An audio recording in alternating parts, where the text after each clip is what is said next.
Hi everybody.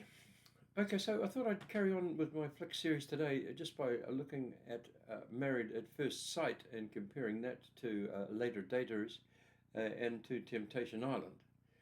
Why am I doing this? I'm quite interested in the hooks involved in these shows, just how audience attention is seized and maintained and developed, so that if we take my position in the last flicks, which went like this, and then build on it, that might be an idea. So I was saying that, strangely enough, a show which has got pretty high ratings and is pretty well regarded in this genre, and backed by Michelle Obama, that of course being Later Daters, doesn't have the same formula or the same trappings. It's got a similar formula, but it doesn't have the same trappings that the island shows have. And by island shows, I mean the people bound by the circumstances of an island, but also bound by the circumstances of a group.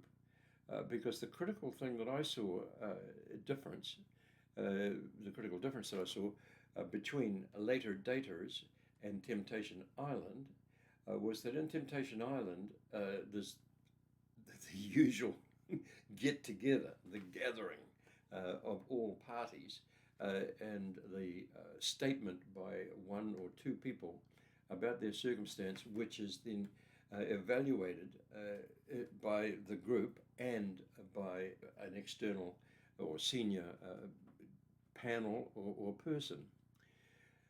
And I was quite taken with that. It actually functions in Later Daters in a certain way, in that you have a mentor who is advising on a dating coach, actually, who's advising on the dates. That's a little different to having this huge judgmental uh, village atmosphere where somebody is surrounded, as it were, in the village square and judged, and the performance that takes place there, the said performance being by an individual or a couple, and the group watching the individual couple. So that struck me as interesting, and then I had a think about a third show, which is Later Daters. So Temptation Island follows the usual island relationship type of approach. Later Daters does it, but Married at First Sight does follow the island situation, especially with respect to getting the group together and having a group evaluation of uh, a couple or a person. It's a three-way process most of the time. You have the group, you have the person or the couple being evaluated, and you have a leader or a leadership group who to one side.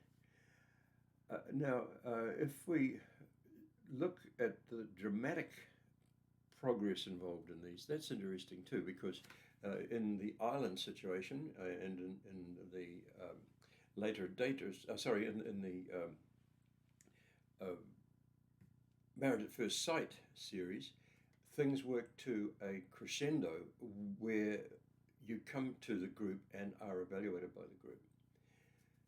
That's quite interesting in Later Daters, in that it's really a reflection done by the person with regard to the person that they date and to their dating coach, and occasionally to family members.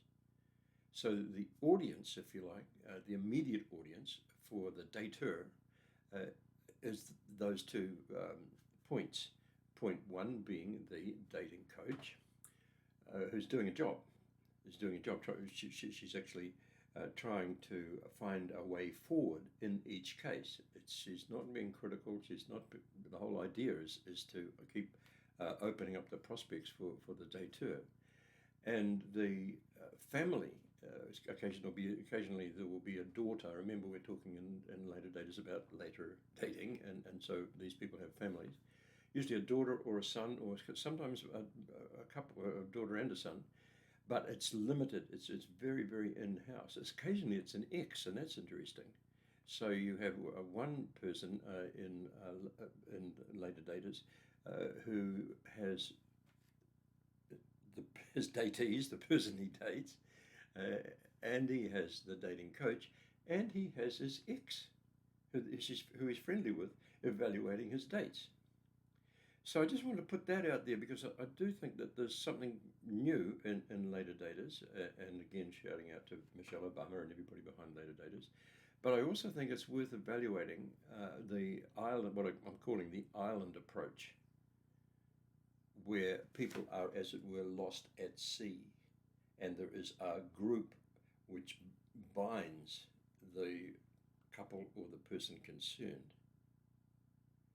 I'll leave it there because I just want to start looking at the structures of these shows and start developing a commentary. You're with Peter Cleve.